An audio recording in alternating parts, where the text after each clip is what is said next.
Hi there, parishioners of St. Teresa. It's nice to connect with you. So there are questions I have to answer for this segment. Question number 1, how are you keeping mentally, spiritually, and physically well in these unprecedented times? I'd like to quote the poem of Kitty O'Meara, retired teacher from Madison, Wisconsin, written in March 2020. And she wrote, and people stayed home and read books and listened and rested and exercised and made art and played and learned new ways of being and stopped and listened deeply. Someone meditated, someone prayed, someone danced, and someone met their shadow. So that sums up the activities I've been through these months. Spiritually, I celebrate the daily Eucharist in my bedroom or in my office. I also recite the Liturgy of the Hours, the rosaries as well. That is to keep me strong spiritually. Also try to read some spiritual articles in the internet. So mentally, I read some books that are of interest to me, some e-books that friends introduce. I also watch movies and series in Netflix. I also listen to music, international music, Italian, French, Spanish, English, Cantonese, Filipino music. And physically, I do exercise. I run for about 50 minutes, followed by body weight and dumbbell exercises. Not been going to the gym for this period. I avoid going to the gym at this time. So that's how I keep myself busy, and sometimes you just feel that the days are really flying already in July, so fast. But I miss those moments of being with people. I miss the cruises that I have, the Sunday liturgies I celebrate with different communities. But that's it. It's part of life. It's part of this pandemic. The second question is, can we bless Catholic things virtually or online? With respect to prayer, I see no reason why not. Because if we can pray for someone with no physical or virtual connection, such as when we offer a rosary or a mystery of the rosary for a friend or relative in need of prayer, then accompanying them in some way by phone or other technical means of communication can be a means of enhancing this effect from a subjective point of view. So in the case of priestly blessings, we would probably need to distinguish some factors.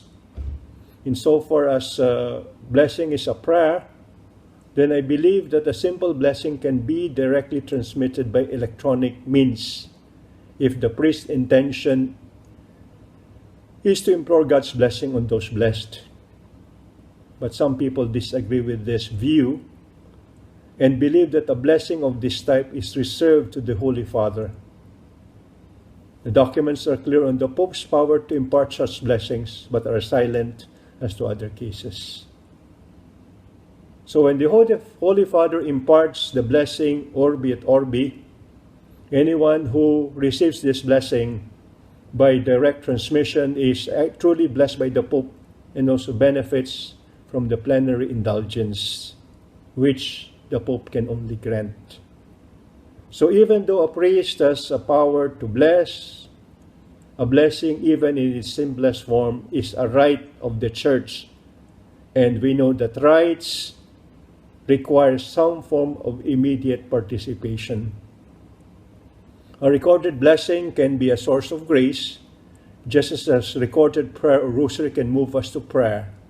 But it is not a right of the Church, and in this case, it does not, strictly speaking, enter into the category of a sacramental. They say that there should be a physical presence of the object to be blessed. But in times of this pandemic, how can we go physically to the priest to have the physical objects blessed. So I think the alternative is to have this online blessing. That's my personal take on it. The third question, why are there so many obstacles in life? So challenges and problems are important parts of life that give you experiences, make you learn, and help you to become wiser and stronger. Because problems make us grow and shape us. The biggest problem people have is that they hope for a life without problems. But you're familiar with the songs, I never promise you a rose garden. So this is an impossible goal and would lead to a boring life without character. So we will all have problems, small or large. The difference is how we deal with the problems and challenges that occur. So don't run away from the problems and challenges you're facing in life. Don't ignore them or try to hide from them. Face them, deal with them head on.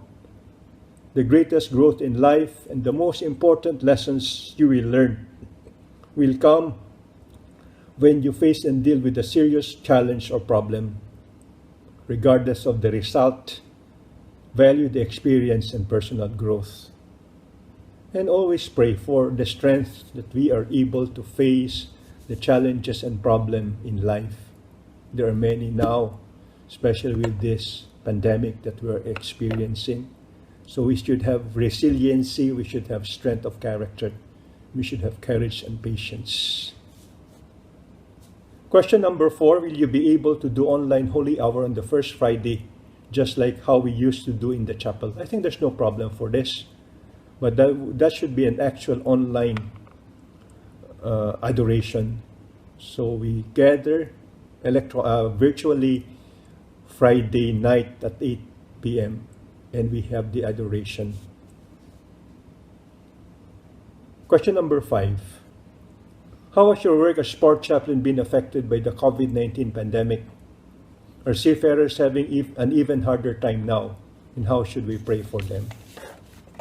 My last cruise on board Genting Dream was last February 12 to 14. Cruises were cancelled the following month, and the resumption of cruises will take a while, and they might not even allow me to go on board for religious services. The social distancing will be difficult to implement on board, especially for religious services. Looks like I will be unemployed till a vaccine is discovered. And our drop-in center for seafarers at the Tanjong Pagar terminal has been closed since end of March. Seafarers are not allowed for shore leave, so there is no point opening the center when there are no visitors to the center. Even ship visiting on the vessel's berth at the container port is limited to the gangway during phase 2. Many seafarers have not been able to go on shore leave for many months. I met one, he says for 14 months. Was just on board the vessel. And this is disastrous psychologically. Crew changes also is difficult, and this also has resulted in unhealthy effect on the seafarers. Loneliness, uncertainty, anxiety, fear. So seafarers are very vulnerable during this time. Crew of cruise vessels had difficulty returning home, and some waited for months. Those who were not able to take it just took their lives. So we have heard of crew committing suicide the past months. And back in their home country, they faced the prospect of unemployment for a long time. Some crew had been creative during this period of waiting. They have engaged on online selling. They have learned how to cook and market their goods in the internet. This is to generate income at this time when they are not on board the cruise vessel.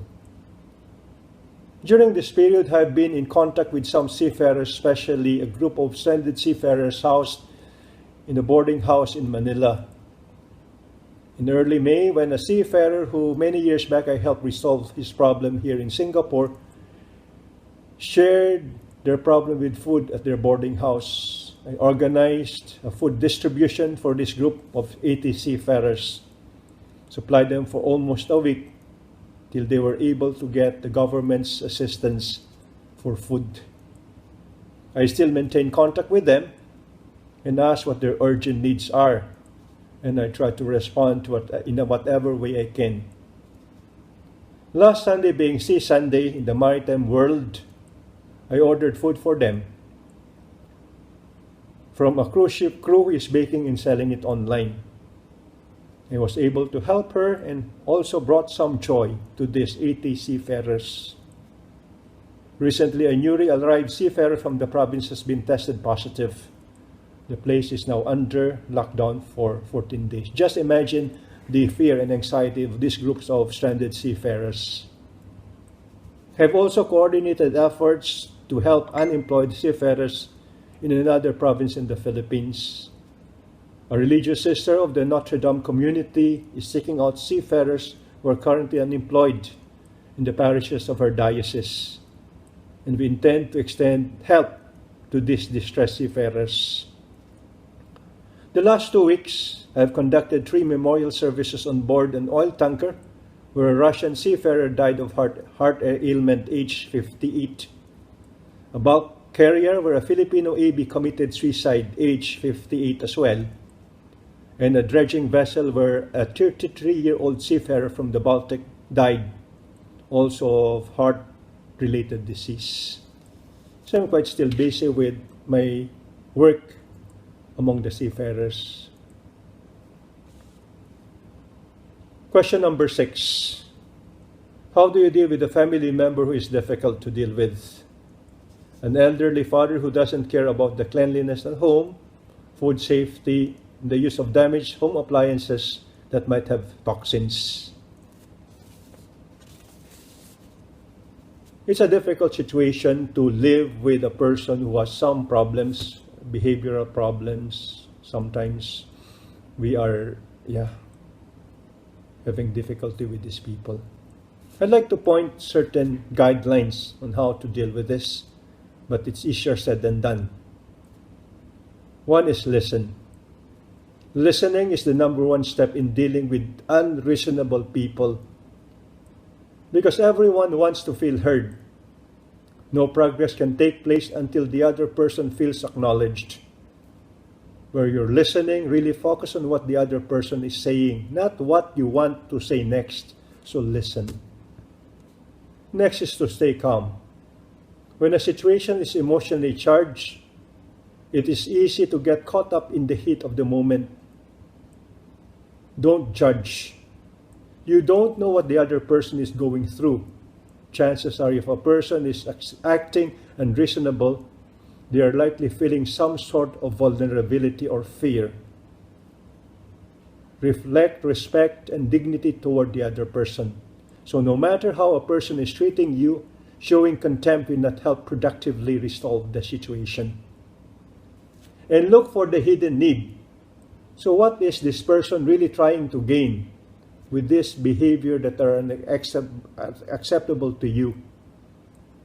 What is this person trying to avoid?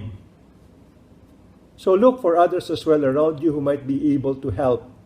So don't demand compliance. For example, telling someone who's upset to be quiet and calm down will just make him or her irate. Instead, ask the person what they are upset about and allow them to vent. And saying, "I understand," usually makes things worse. Instead, say, "Tell me more so I can understand better." Next is don't act defensively. This is tough. You're naturally not enjoying the other person saying nasty things or things you know aren't true. You're going to want to defend yourself, but the other person is so emotionally revved up, it's not going to help. Remember, it's not about you, so don't take it personally. And don't return anger with anger, raising your voice, pointing your finger, or speaking disrespectfully to the other person will add fuel to an already heated situation. So use a low, calm, even monotone voice. So don't try to talk over the person. Don't argue or try to convince the other person of anything. And keep an extra space between you and the other person. Your instinct may be to try to calm the other person down by putting your arm on theirs or some other similar gesture that may be appropriate in other contexts. But if someone is already upset, avoid touch, as it might be misinterpreted. So we have to be patient with people, with the unreasonable people in our home, and we have to pray. Pray that we have the patience, pray that the person can change. But sometimes it's a very difficult situation. So maybe we just have to accept the peculiarities or the idiosyncrasies of that person. Question number 7. In recent years, LGBT has been widely talked about and accepted. As a Catholic, is it okay to accept same-sex relationship?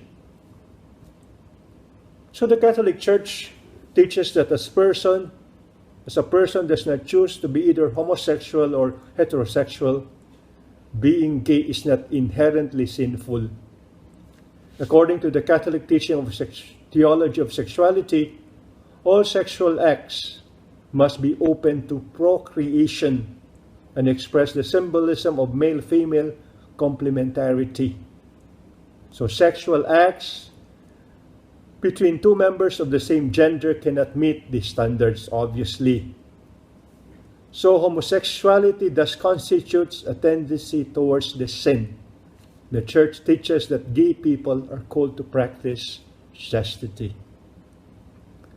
But the Church also teaches that gay people must be accepted with respect, compassion, and sensitivity, and that every sign of unjust discrimination in their regard should be avoided, whilst holding that discrimination in marriage, employment, housing, and adoption in some circumstances can be just and obligatory. If we look at the papal documents, homosexuality was named as such for the first time in a papal encyclical in J.P. II's Veritatis Splendor of 1993, which specifically proclaims the intrinsic evil of the homosexual condition. There he declared that homosexual intercourse is performed by a choice of the will, unlike homosexual orientation, which he acknowledged is a matter of free choice. The Church has also been politically active to oppose gay rights movements in the civil sphere. Question number 8. I'm not able to leave Singapore to go home for home leave. I miss my family back home. What should I do at this point? Shall I just pack up and leave and not be able to come back and work again?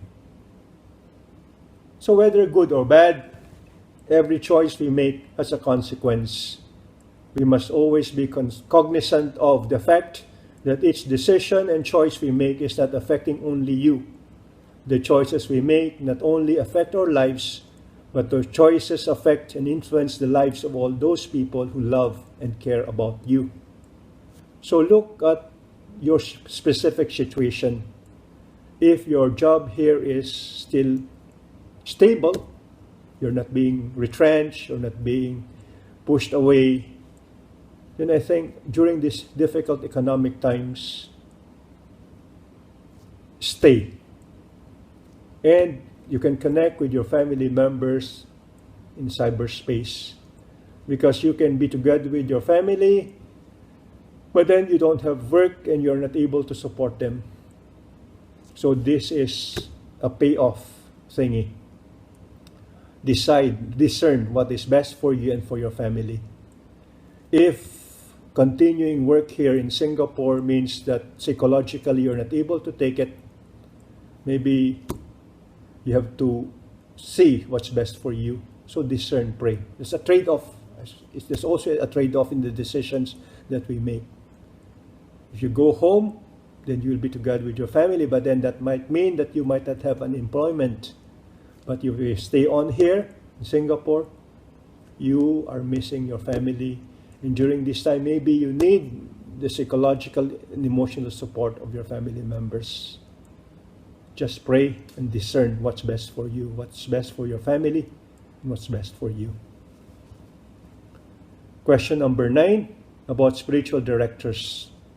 I heard of people going to priests as spiritual directors. Do these spiritual directors undergo a special course? And about complicit clergy in the U.S. Many have gone viral. How much of this is fact, and how are your views on this? So first, I'd like to define what spiritual direction is. According to Bill Colony's take on spiritual direction, we define spiritual direction as help given by one believer to another that enables the latter to pay attention to God's personal communication to him or her, to respond to this personally communicating God, to grow in intimacy with this God, and to live out the consequences of the relationship. So the focus of this type of spiritual direction is on the experience, not ideas, and specifically on the religious dimension of experience. In other words, the dimension of any experience that evokes the presence of the mysterious other whom we call God. So the directee and the director are in this relationship.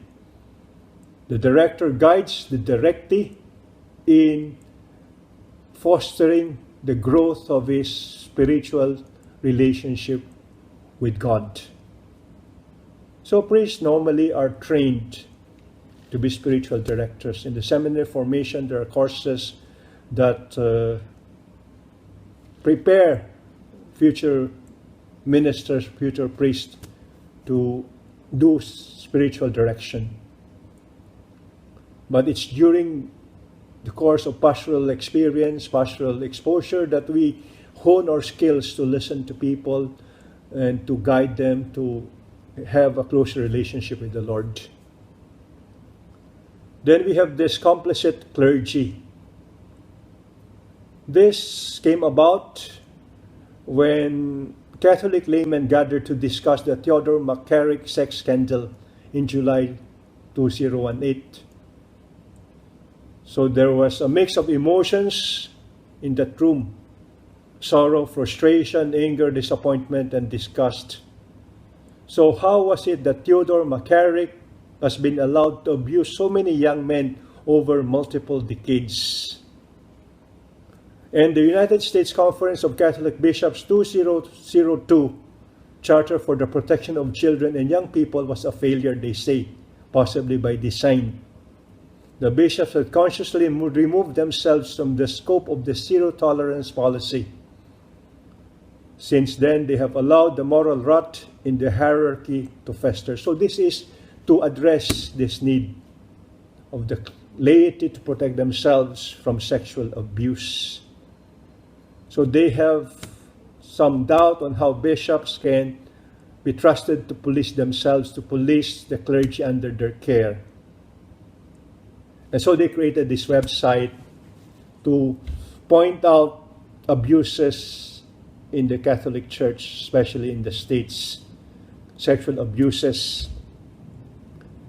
And this is a deeper problem in today's hierarchy. They say there's a lack of faith, holiness, and accountability. So they have points as well to make, but sometimes it's a bit radical. So they monitor bishops and they evaluate how far these bishops are in implementing this zero-tolerance policy. But personally, I believe that they have some role in the church today, and they are safeguarding the laity that can be potential victims of some priest. It is to hold complicit clergy accountable. Sometimes we feel that they are very negative in their assessment of the clergy, but I think they have some point. They want to reform the clergy. especially in the area of sexual ethics. So I think that's all that I can share with you. You might agree or disagree with some points I have pointed out. So the next video clip, Father Sam will be answering your questions. So keep safe, keep healthy. God bless. God loves you. Thank you.